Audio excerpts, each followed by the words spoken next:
The FBI is the most sophisticated law enforcement agency in the world, pursuing the most dangerous criminals.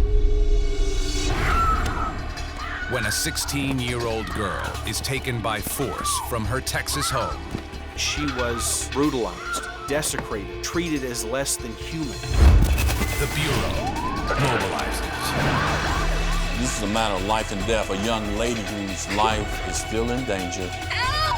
He said, I'm either going to get my money, drugs, or blood on my hands.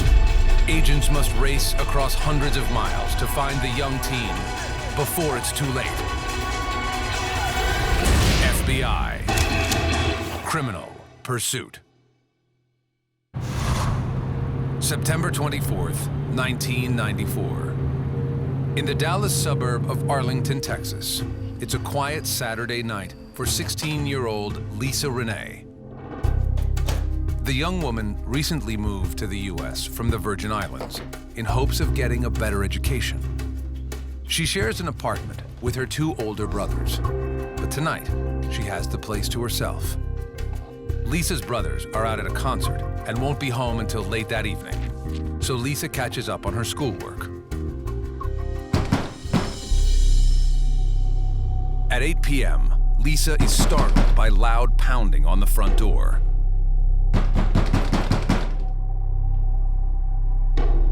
She spots four African-American men. They're dressed in camouflage pants FBI! and appear to be dead set on gaining entry. FBI, open the door! Alone, without any hope of escape, the frantic teenager dials 911. Arlington 911. Hello? Ma'am? There's someone banging on my door and they're trying to get in. Okay. Who do they say they're looking for? What are you guys looking for? FBI, open the door! They say they're FBI. Okay, stay on the line with me, please. By all appearances, the menacing figures outside aren't agents from the FBI. What's going on, ma'am? They're banging on my door and they're trying to get in. FBI! And as the pounding escalates, it becomes obvious their intent is anything but lawful.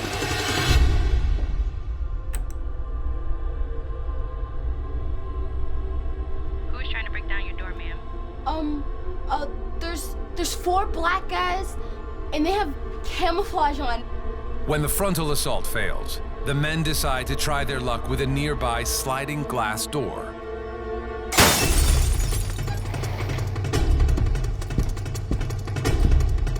Lisa hears the shattering glass, but remains on the line with the police dispatcher. Her voice betrays her hiding place. They're inside the house. As Lisa is dragged away, the line goes dead.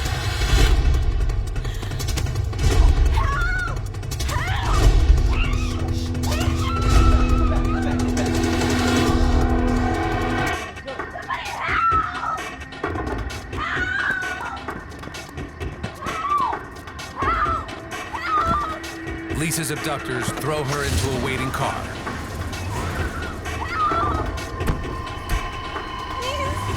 One of the men sexually assaults her as they flee the scene. For the 16-year-old girl, the nightmare has just begun.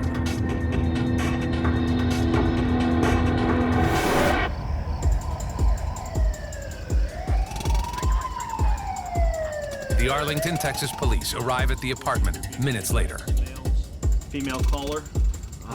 Sounds like a home invasion. Detective John Stanton sees the broken glass, evidence of the violent abduction. He knows there's not a moment to waste. We were on a very time-sensitive and very intense time crunch. We knew that bad things were going to happen if we couldn't get this figured out in a hurry. Arlington police contact Lisa's brothers, Neil and Stanfield, who are out partying. Hearing the news of their sister, the two immediately rush home.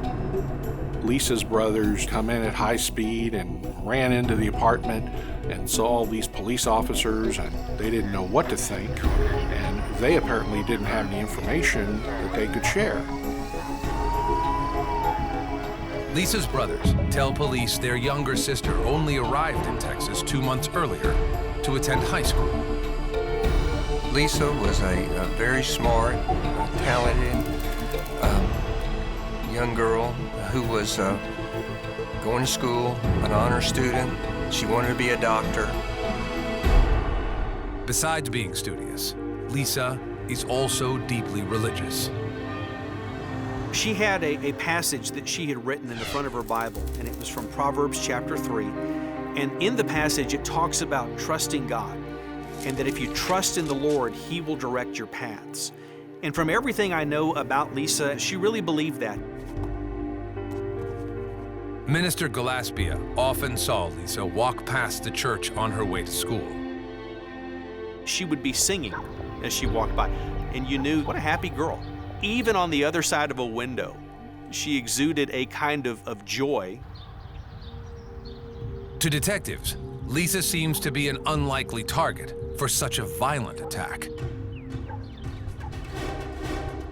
With a suspected abduction on their hands, Arlington PD requests the assistance of the FBI. Special Agent Garrett Floyd is assigned to the case. The Lisa Renee case was so interesting because she's a black female doing homework on a Saturday night between 9 and 10. Very few kids do that. Lisa's abduction strikes a chord with the seasoned agent. I had a daughter at the time the same age. And I kept thinking about that if my daughter was missing, how many milk cartons would I want to see her on? I wanted to be a part of the solution. That's this one? Okay. Floyd gets up to speed quickly to learn everything he can about the incident. To the experienced agent, this abduction has a sinister feel to it. This was not a quick snap, grab and move on. This was a methodical, planned event. So now we have to identify the person or persons. If the abduction was premeditated, Lisa's attackers must have had her in their sights. But who would target the well-liked teenager with no known enemies, and why? The Arlington Police Department has soldiers or officers on the ground every day in that neighborhood who could provide us with information. A neighborhood canvas provides an early break. Witnesses saw a group of men wearing camouflage clothing cruising through the complex in a silver Cadillac just hours before Lisa's abduction. Lisa's brothers tell investigators they aren't familiar with the vehicle. The brothers claim they didn't know anything. They left. Rather unceremoniously, they turned around and were gone. Agent Floyd believes the Cadillac is the key to finding Lisa. An immediate APB is issued for a silver Eldorado Cadillac. Agents hope if they find the car, they may find Lisa in time. What worries investigators most is that by now, Lisa and her abductors could be far away. This apartment complex is literally right alongside an interstate freeway. Our metropolitan area is fairly crisscrossed with interstate freeways. Their ability to have gotten anywhere in the first hour is just unlimited number of places they could have gone. Just as detectives suspect, Lisa's abductors used the highway to make a clean getaway from patrolling officers in Lisa's neighborhood. They pulled into a driveway of a suburban home 30 miles away, then quickly swap cars. 3 of the men drive off with Lisa Renee. They take turns assaulting her as the group clears out of Texas. At 4 a.m., Investigators, desperate to find Lisa, get a tip suggesting she might still be in reach. The lead is taken seriously considering the source, Lisa's own brothers. Despite initial denials, Lisa's brothers do know someone who owns a Cadillac, like the one described, and the owner lives 30 miles away in Irving, Texas. We asked Irving police to ask the brothers, how do they know this is the Eldorado Cadillac that was used to kidnap your sister? Well, we played some basketball with some guys, and we think they lived in this neighborhood over here in Irving, and lo and behold, they found an Eldorado Cadillac. As investigators race to the home, they know every passing moment could mean life or death for Lisa Renee. It's been 8 hours since 16-year-old Lisa Renee was violently kidnapped from her apartment in Arlington, Texas. Investigators speed to a home in Irving, Texas, to question the owner of a Cadillac, similar to one used in Lisa's kidnapping. This could be the break detectives need to save the teenager. Maybe they're holding her in this darkened house in Irving, Texas. We need to find out and determine whether or not the brothers' information is accurate, that they wound up over in a neighboring city with a car that somewhat fits the description. Detectives arrive at the home to find a Cadillac parked in the driveway. But the hood of the car is cool, suggesting it hadn't been driven recently.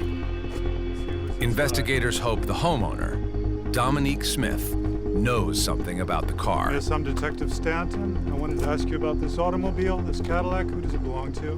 The resident told us that her husband, he didn't drive the car every day to work, apparently.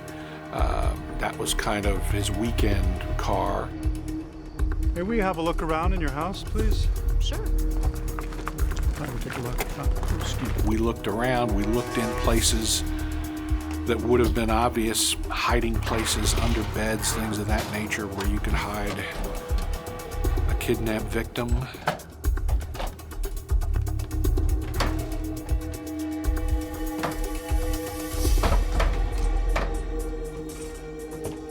But investigators find nothing out of the ordinary and no sign of Lisa.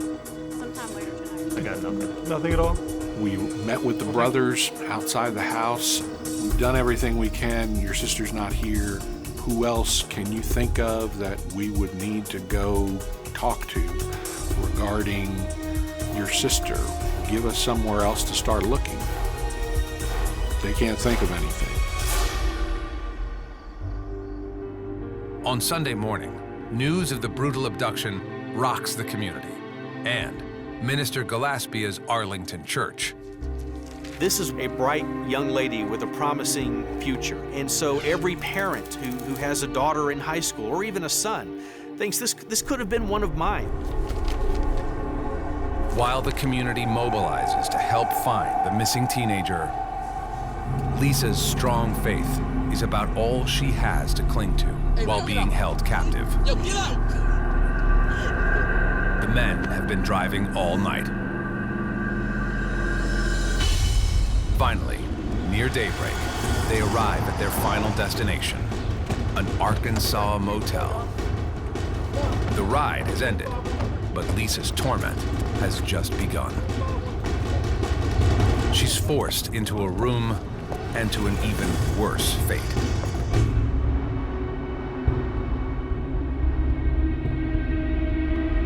It's been 2 days since Lisa's abduction, and investigators finally get a major break. Detective Stanton discovers Lisa's brothers were recently charged with drug possession. That was very noteworthy as far as I was concerned, that these two brothers who were at one point in the narcotics business also resided at that same apartment where Lisa had just been removed from physically. Could Lisa's brothers have been the target of the abduction and not Lisa? Hoping to get some answers, investigators ask Neil and Stanfield to come in. You know what's going on with your... But they seem to be in the dark as well. I told the brothers in no uncertain terms that the more time we wait, the more time you delay in providing us the information that we need to locate your sister, the more likely it is your sister's going to be killed. Knowing they have no time to waste, Stanton asks Special Agent Garrett Floyd to take a crack at Lisa's brothers. The brothers told them they didn't know where she was, that they didn't do anything, they were just good guys, and they didn't know why their sister was gone. A highly skilled interrogator, Floyd knows when to push the right buttons. And he knows how to read the signs. Arlington Police Department pressed them for the truth. That's when the profanity started occurring. Normally, when a person uses a lot of profanity, that's a defense mechanism. They're trying to throw you off the track. I'm here to play games with you. I'm trying to help you find your... Man, you can't help me do nothing. You don't know my sister. You don't know my situation. Please, man, you look I told the baby brother, I said, one, you're supposed to take care of your sister, yeah? I said, well, you're not doing a very good job of taking care of her. Why is that? She's not here. I said, they've broken the window to your apartment. She's gone. And there's something that you brothers have done. Go to jail down. Sit down. Hey, bro, listen. We're not here to play games. And we get into a cussing match. And he's swearing and I'm swearing. One more time. Sit your ass down. And he can't get any louder than I can. And the words that he used are no better than the words that I can use. But when you're interviewing a person, you have to figure out what is the niche. What is the area that you can get into their mind? That's your sister, man. Your sister. You're supposed to take care of her. And they will tell you what you want to know. We're going to deal with this. We're going to deal with it the right way. Under Floyd's relentless pressure, Lisa's brother Neil finally cracks and reveals the probable motive behind the kidnapping. That's when he started to tell us the story about this marijuana and this money and how they weren't after their sister, they were after them.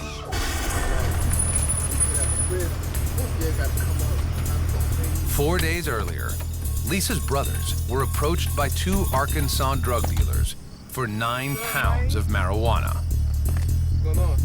The men had done business in the past, so the Arkansas dealers fronted the full amount for the marijuana, almost $5 grand. Desperate for fast cash, they decided to steal from the Arkansas dealers.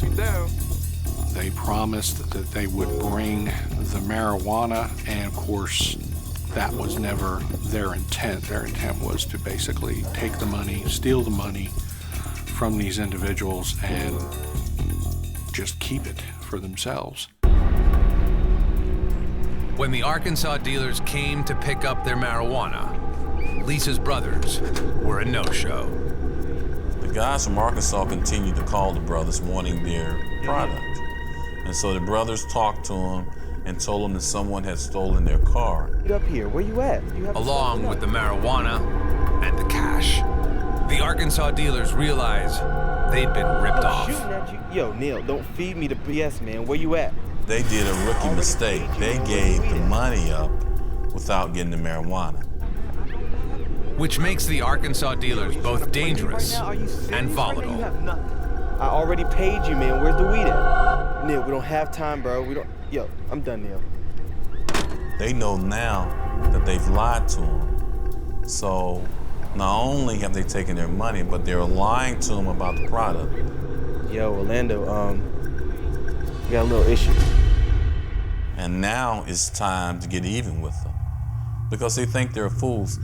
They're insulting their intelligence. Lisa's brother tells Floyd they split town to lay low till things cooled off. They think they're safe, but they forget that the bad guys have some knowledge too. And somehow or another, the bad guys figure out where they were living and take their sister. 3 days after the botched deal, the Arkansas dealers exacted their payback. They kidnapped Lisa for revenge and for ransom. Hello? Hey, Neil. What's up, bro? Hey, look, man, we got your little sister, man, in the back seat, man. You need to get us our money, man. Be about your business, get this money. ASAP, bro.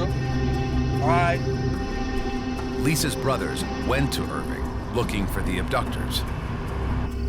They tell Agent Floyd they saw the Arkansas dealers in the silver Cadillac, and their sister Lisa was inside. And I said, so now your sister is involved in your mess. You need to clean it up. And the only way you can clean it up is by telling me what you know about the guys that took your sister. They finally give Floyd the name of the dealer's go-between, a man named Stephen Beckley. In my mind, the facts are coming together, and we're gonna work even harder now. Now we're on the trail, and we're gonna find Lisa. As investigators ramp up in pursuit of this new lead, Lisa sits bound in an Arkansas motel room at the mercy of a vicious drug gang bent on revenge. She is too exhausted to yell for help, but she begs for her life and prays that someone will find her soon. It's been 3 days since Lisa Renee was kidnapped. FBI agents have finally uncovered the motive behind her abduction: revenge against her brothers for a drug deal ripoff. It seems Lisa is just an innocent pawn in a vicious game. But this investigation is about how one lie grew into a mega lie. And the person that was affected the most was an innocent young lady who was doing her homework. Lisa's brothers have provided the FBI the name of one suspect, Stephen Beckley. A DMV search reveals Beckley owns a Ford Escort, and an APB is issued for his car. Detectives now know Lisa was last seen outside the home in Irving, Texas. Although they failed to find any trace of Lisa at the home, Floyd believes the house and the owner's vehicle warrant a closer look. And I talked to the lady of the house. Did you have any visitors or relatives here this weekend? And she says, well, no, not really. And I said, is that a yes or a no? She said, I said, no, not really. The homeowner, Dominique Smith, consents to a search, and Floyd rechecks every inch of the place, looking for any sign of Lisa. I go into her son's bedroom, and I see a souvenir Texas Ranger baseball bat. And this baseball bat has pitted holes in it, as if it had been through a glass. The bat ties the homeowner to the scene of the crime. But that's not all Floyd finds. We go into the attic, and we look under the insulation, and we find camouflage clothing. Witnesses reported Lisa's abductors wore camouflage pants, like those recovered in the attic. So we know now we're at the right location. Floyd then makes an unsettling discovery: a pair of eyeglasses, like those Lisa wore on the night of her abduction. Floyd focuses in on the Cadillac in the driveway. He has a hunch this was the car used in the kidnapping. I said, whose car is out there? And she says, that's our car. I said, do you ever let anyone use that car? Well, some people use it this weekend. I said, where did they go? She said, I don't know. Who were they? I don't know. Crime techs scour the Cadillac at the home, but the car has been wiped clean of prints. They discover that glass fragments on the carpeting appear similar to the sliding glass door at Lisa's apartment. We have a hot lead. We have glass fragments in the car. We have the souvenir baseball bat that's been pitted. It appears as though Lisa may have been at the home and in the Cadillac the night she was taken. But why? Dominique maintains she knows nothing about Lisa's abduction. But her husband comes forward with a different story. My wife's brothers, they was here. They was talking some shiesty business.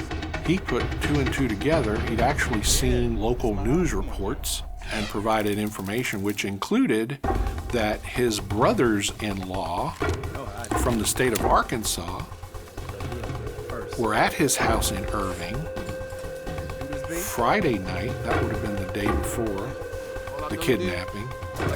Dominique's husband, Rodney, says he had a funny feeling about his brothers-in-law, Orlando and Demetrius Hall, and their two friends, B-Love and Steve. Either way, fellas, it's on. All right, we got this. They had on camouflage clothing, and they kept going around the house, having private conversations about something they were gonna do. Now, he said he didn't know what the conversation was about, but he felt like they were up to no good. He believes the men borrowed the keys to his Cadillac the night before the abduction. Then Rodney tells investigators something shocking. During their first search, police came within feet of capturing Orlando Hall. Orlando had hidden himself under fiberglass insulation inside the attic of the house when myself and the Irving PD were all there looking around in the house to see if Lisa was there. So from the very first night, we came to find out one of the defendants was literally hiding right above our heads. Rodney was at work and heard about it when he got home. It's obvious now that his wife was protecting her brothers.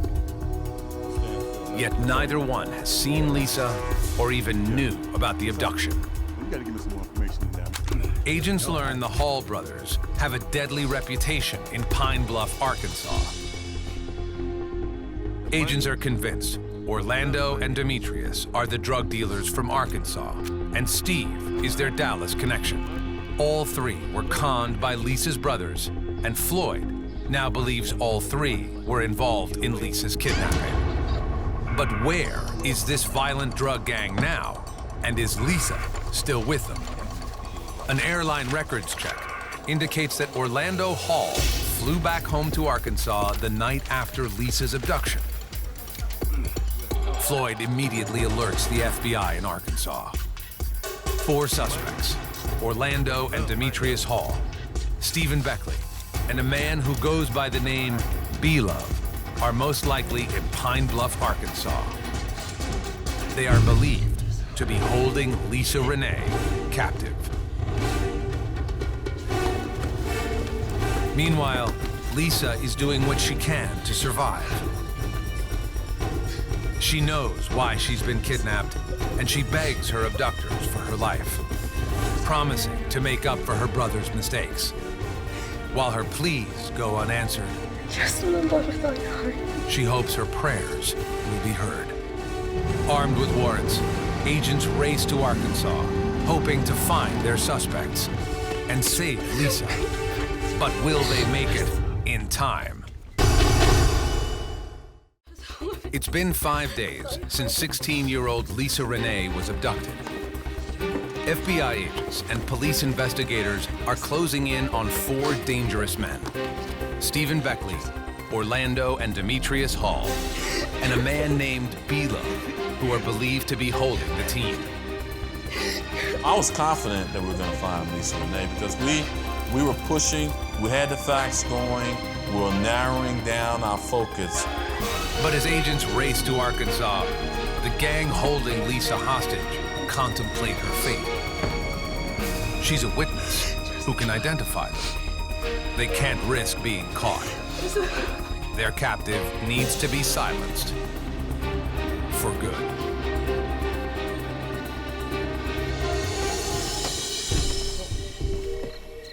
The gang takes Lisa to a secluded wooded area. Earlier in the evening, they dug a shallow grave for her final resting place. Where we going? It's over here. It's over where? Lisa's kidnappers suddenly realize they've got a problem.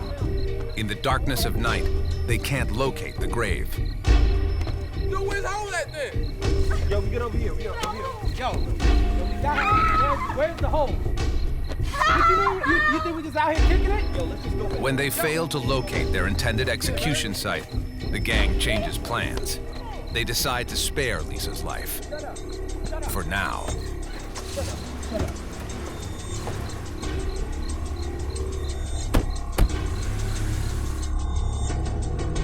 On his way to Arkansas, Special Agent Floyd hears about a major break in the case. Left hand back. El Dorado, Arkansas police spotted Beckley's Ford Escort and now have Stephen Beckley and Demetrius Hall in custody. Hall isn't cooperating, but Beckley indicates he's willing to talk. When Agent Floyd arrives in Arkansas, he meets Stephen Beckley face to face. Beckley initially says he doesn't know anything about anything. But when you're doing an interview and you know he knows. This child is. But Agent Floyd knows he doesn't have a lot of time and leans in hard. Beckley finally admits to the kidnapping of Lisa Renee. He also confirms Orlando and Demetrius Hall and B-Love are all involved. But the biggest question looming is, where is Lisa? Beckley says his accomplice, B-Love, spent time with Lisa at a motel, but that's not all. And he said, I don't know where she's at. I know nothing. Last time I seen her, she was alive. the last time I saw her, she was alive in the Pine Bluff Inn. In Pine Bluff. Really? When was that? Oh, a couple of nights ago. So now the clock is still ticking because we believe Lisa Renee is still alive. Agent Floyd rushes to Pine Bluff and questions the innkeeper about Lisa Renee. I said, we have information that a young lady was held against her will here. The innkeeper says she doesn't know B-Love and hesitates to show agents her room receipts. I said, but this is a matter of life and death. We have a young lady here whose life is still in danger. We haven't found her. We've been working on this case now for at least 5 days, and we need to know if B-Love has rented a room here. Finally, she agrees to hand over the receipts. We look through the cars, and there's one car that has B-Love on it. Now it's coming together. Motel records prove B-Love stayed in room 513, but he's already checked out. It seems the kidnappers have slipped away, and Lisa Renee's life hangs in the balance.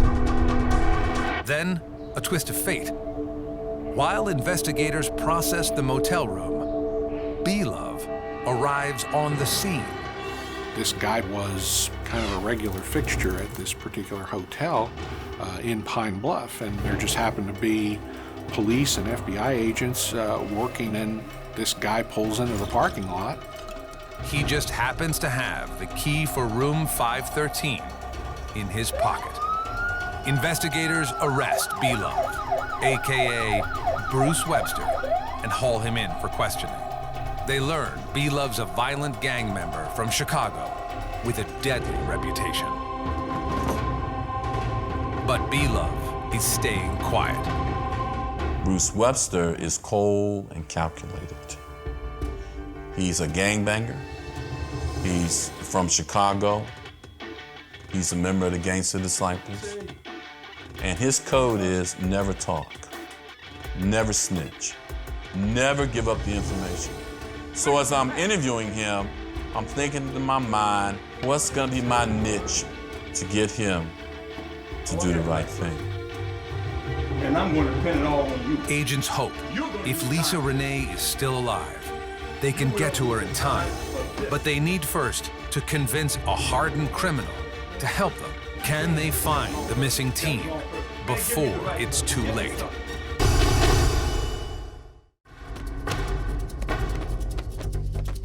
The FBI and Arlington police are in a desperate race against time to locate 16-year-old Lisa Renee. They believe she's still alive, after enduring days of captivity and abuse at the hands of her abductors, a sadistic drug gang. 3 are in custody. But can investigators get them to cooperate? FBI Special Agent Garrett Floyd suspects a hardened gang member named B-Love can lead him to the missing girl. Give me something. But no matter how much pressure the agent applies, B-Love remains true to the gangster's code and refuses to snitch. Before Agent Floyd can crack B-Love's shell, the last accomplice, Orlando Hall, surrenders to local authorities. He has an attorney and refuses to talk. Now, 6 days after Lisa's disappearance, agents have all 4 suspects in custody, but they still don't have the full story, or have Lisa. The Texas go-between, Stephen Beckley, has been in custody for a day. He approaches Special Agent Floyd with a request. He has something he needs to get off his chest. They did what they had to do. And when we walk in, he starts crying and I start crying. Yeah, it's a moment because I know he has lied to us. But the important thing is, how can we push him just a little bit further to tell us the truth, to tell us where Lisa Renee is at? Beckley recounts that a day after Lisa's abductions, B-Love grew paranoid and said they needed to eliminate their witness. Beckley says their first attempt to get rid of Lisa fails when they can't find her pre-dug grave. Hours later, they return to the park to finish the job. Beckley tells Agent Floyd he knows nothing about what happened at the gravesite. Please don't give me.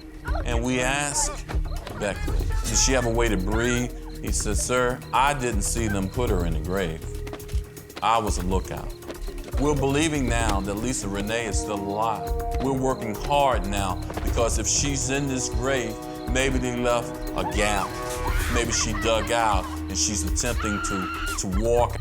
All of these possibilities are going through our mind because that's the fuel that's going to feed us to continue this investigation.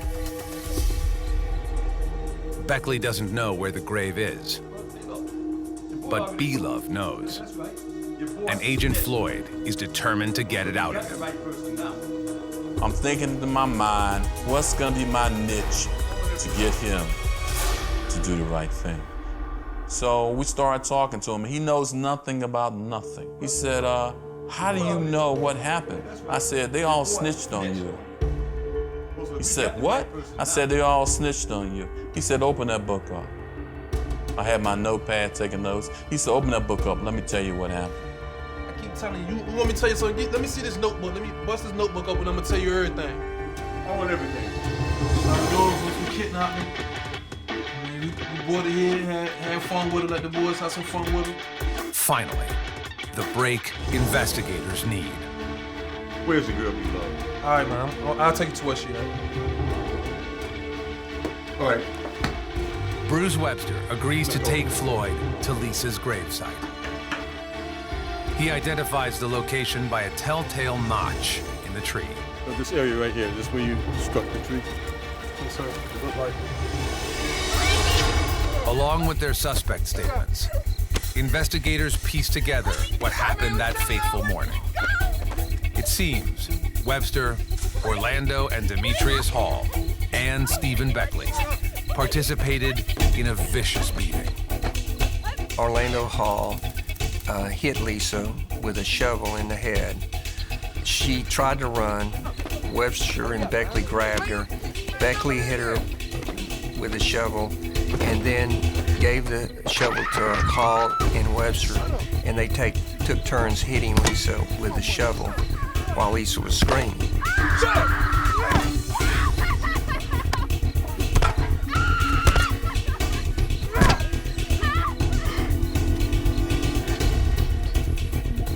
Webster gagged her, and then they buried her alive. Investigators now believe Lisa Renee couldn't have survived the terrifying ordeal, and they shift their focus from rescuing to recovering the innocent girl. On October 1st, 1994, they find her body in a shallow grave. I break down Detective Floyd. because now we know she's dead, okay? She's dead.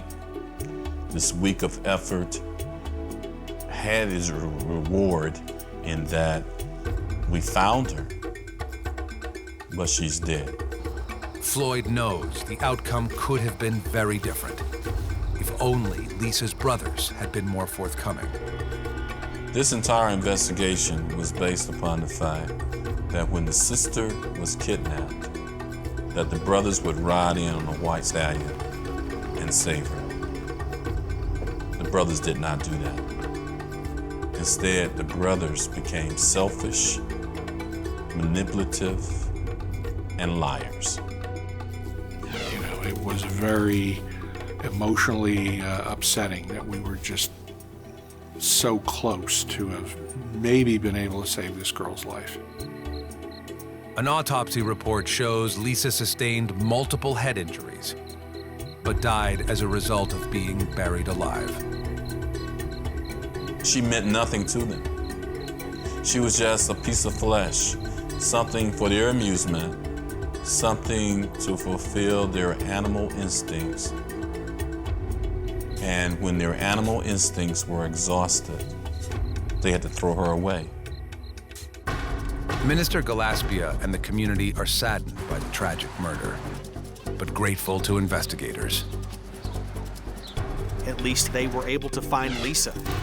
The family didn't have to wonder for the rest of their lives, is our daughter alive? Is she continuing to be brutalized? Is she hidden away somewhere? In April 1995, 6 months after Lisa was kidnapped, all 4 defendants are convicted of aggravated kidnapping and assault. Demetrius Hall receives a 25-year sentence, while Stephen Beckley is sentenced to 30 years. B-Love and Orlando Hall get the death penalty for the murder of Lisa Renee. But the sentences are a small price to pay for stealing a young girl's life. It gives you a sense of sadness about what might have been that was left unfulfilled, and the lives that might have been touched, the people whose lives might have been changed had she been allowed to become what she was planning to become and what she wanted to become. She could have been a surgeon. She could have been an inventor. She could have been any number of things. But because of the selfish nature of her brothers, her light was snuffed out. Her potential is gone, never to be realized again. And I still can see her eyes today, wanting to know why. Why did it have to end that way? And I don't have an answer for her. She can't hear me anyway. But I don't know why they did the things to her that they did. And I'll never know the answer.